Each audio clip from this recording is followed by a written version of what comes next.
大家有冇去過或者聽過元崗村呢？元崗村嘅名呢，同佢嘅地形其實有關嘅。以前元崗村鄉公所後面呢，有一座圓形嘅山崗，所以呢條村先叫做元崗。後尾呢，村名呢先改做依家嘅元崗村。由於新界鄉村不斷咁發展，元崗村入邊好多村屋都已經拆卸或者重建。後生嗰一輩呢，亦都慢慢咁離開咗條村，留翻喺村入邊嘅大部分都係一啲老友記。好多時啊，佢哋都會聚埋一齊傾下偈，或者玩下東莞牌。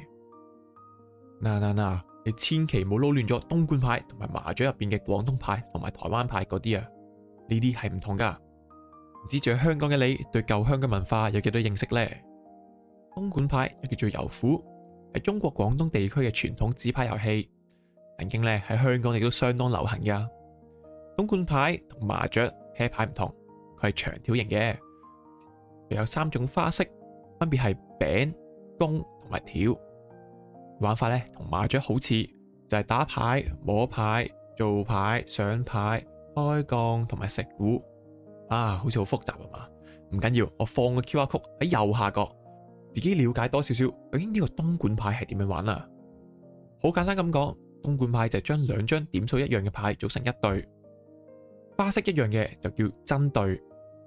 花式唔同嘅就叫假對，每個玩家嘅目標咧就組成8對，其中必須要有5對係真對噶。其實早前我哋一班嶺南大學嘅學生去咗元崗村揾村民玩油虎牌，不如我哋一齊睇下佢哋玩嘅過程，順便了解下村民對油虎牌嘅睇法啦。你平時有冇同佢哋打牌嗰啲？少少，但係佢哋自己就成日打牌係咪啊？係前幾年嘅事啦，即係近呢幾年啦，即係老啊老，即係走啊走，佢哋好耐都冇牌打㗎啦。冇牌打，咁油壺呢個係咪冇啊，都冇，冇啊，冇晒嗰啲乜腳啊！冇腳玩。啊！我記得我嚟嗰時候咧有2台有，你㗎，喺個公園嗰有2度台嘛嘅起碼，係有，有2台嘅起碼。起碼成10年都冇啦。啊！以前你哋係咩時間會玩呢啲油壺㗎？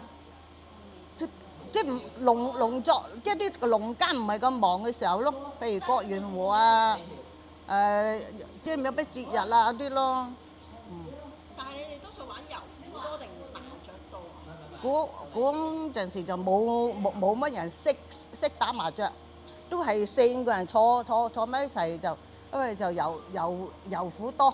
油壺去啊，係啊，即係壺咯，即係啲鄉下音咪叫壺咯。所以喺呢度咧就叫油壺。係啦，家大家都識玩嘅，會坐埋喺度玩。係嘅，唔係你啱 key 嗰4-5個咪走埋一堆咯。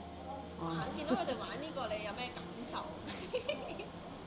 我10零歲喺屋企都識玩㗎，不過而家隔咗60幾年咧，而家忘記晒啦。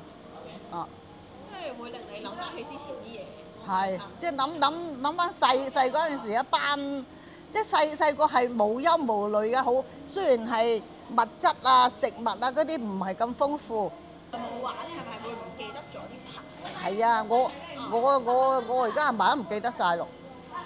係啊，真係阿嫲唔記得晒。睇你覺得有啲咩係冇咁玩？即係個紙嗰副軟嗲嗲都拎唔起，同埋你玩幾玩就殘㗎啦，咁就要即係換個第副㗎啦。你哋多數幾耐要換副新嘅？話其實用紙嗰啲。10至8次到啦。好快咯。係因㗎。為你咧頭先咧用濕紙巾啊。嗰陣時用口水啫嘛。點解用口水嘅？方便啊嘛，快脆啊嘛。主要係攞嚟做咩啊？即係濕，即好似數銀紙咁啫嘛。你濕少少水係咪容易數啊？佢黐實晒噶嘛。少少都容易數。係啊。有冇試過咁多年咧？佢哋就算佢哋玩嘅時候咧，有冇啲後生過嚟？睇下你哋做咩啊？跟住參與冇嘅。即係老人家就還老人家㗎，啲後生唔會走埋嚟，即係唔會參與㗎。佢哋有佢哋嘅節目㗎嘛，即係老一聯好即係好少話夾得埋一齊嘅，即係玩嘅嘢，即係咪即係唔同啊？你個女咧，你仔仔女識唔識玩啊？都唔識。唔識。因為如果佢哋坐埋喺度一齊玩，間唔中都喺度做下聯誼活動，你會唔會都會過嚟一齊？好啱啊！間唔中又喺度遊下喎。係啊。好，段片呢就告一段落啦。希望大家對東莞牌有更加多嘅了解。東莞牌唔止係一種遊戲，更係一種聯繫家人朋友嘅方式。